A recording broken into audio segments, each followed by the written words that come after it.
Hello kelas 7, how are you today? Bertemu lagi dengan Miss Riris dalam pelajaran IPS. Dan hari ini materi kita membahas mengenai zaman logam. Oke, jadi disimak baik-baik materi ini supaya kalian paham dan nanti di akhir sesi kalian kerjakan tugas yang sudah disediakan. Nah, kita mulai saja ya. Zaman logam. Nah, zaman logam ini dikenal terbagi menjadi 3 jenis zaman, yaitu zaman tembaga, zaman perunggu, dan zaman besi. Nah, kita bahas satu persatu zaman logam.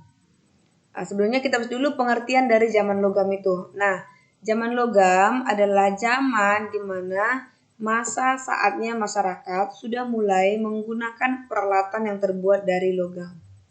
Nah, zaman logam itu adalah masa di mana masyarakat mulai memakai peralatan yang terbuat dari logam untuk membantu kegiatan aktivitas kehidupan manusia pada zaman itu. Nah, bagaimana cara masyarakat zaman purba bisa memakai logam sebagai peralatannya? Nah, jadi ceritanya itu adalah kemampuan itu mereka peroleh dari orang-orang yang bermigrasi atau yang pindah dari Vietnam atau dari Dongson ya. Nah, jadi peralatan logam itu juga mereka manfaatkan sebagai alat upacara. Karena apa? Karena dianggap mempunyai kekuatan magis ya. Sebelumnya kan di zaman batu mereka itu menggunakan peralatan-peralatan dari batu. Nah, di zaman logam mereka memakai peralatan dari logam. Dan kemampuan untuk memakai benda-benda logam itu dari orang-orang yang pindah atau bermigrasi dari Dongson atau Vietnam.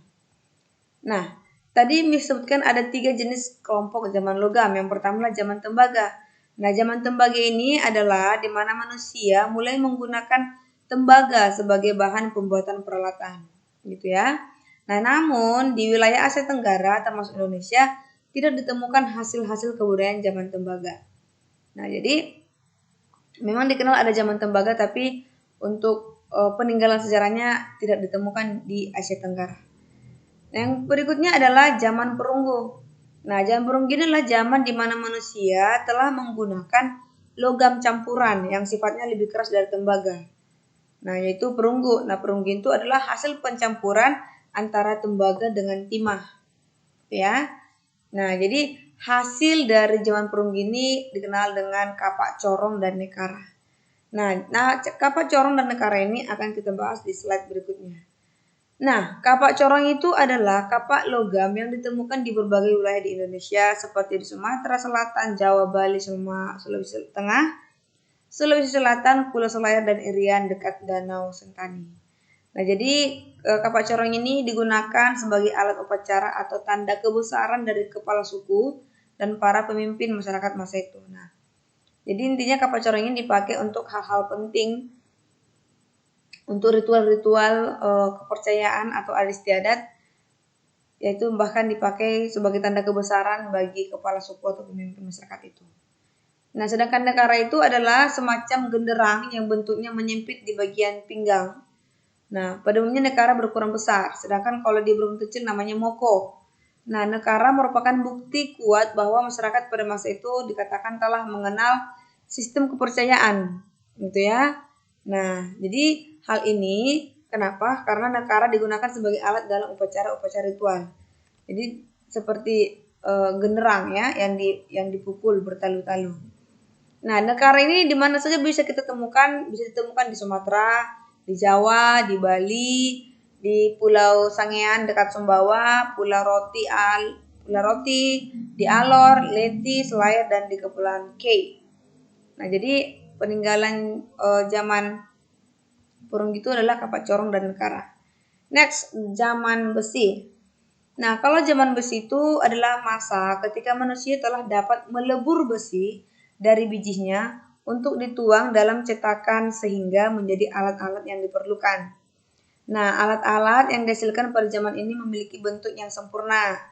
Hasil budaya yang berasal dari masa ini seperti kapak, sabit, pisau, cangkul, pedang, tongkat, dan tembilang. Nah, di mana kita bisa temukan peninggalan zaman besi? Bisa ditemukan di Bogor, Wanasari, Ponorogo, dan Besuki. Oke. Nah, dikenal ada dua teknik pembuatan peralatan logam di zaman besi. Yang pertama itu teknik Cair Perdue atau cetak ulang atau teknik cetak tuang. Nah, kalau dia teknik cetak tuang ini hanya dipakai satu kali saja. Yang kedua adalah teknik bivalve ya. Bivalve itu teknik dua setangkup. Nah, dua setangkup ini bisa dipakai berulang-ulang atau berkali-kali. Oke, itu dia teknik pembuatan peralatan logam di zaman besi. Ada dua teknik Cair Perdue dan yang kedua adalah bivalve ya. Nah, jadi sampai di sini materi kita, tugas kalian mencatat kembali materi ini, dipelajari, dipahami, dan thank you for your attention. See you in the next lesson. Bye bye.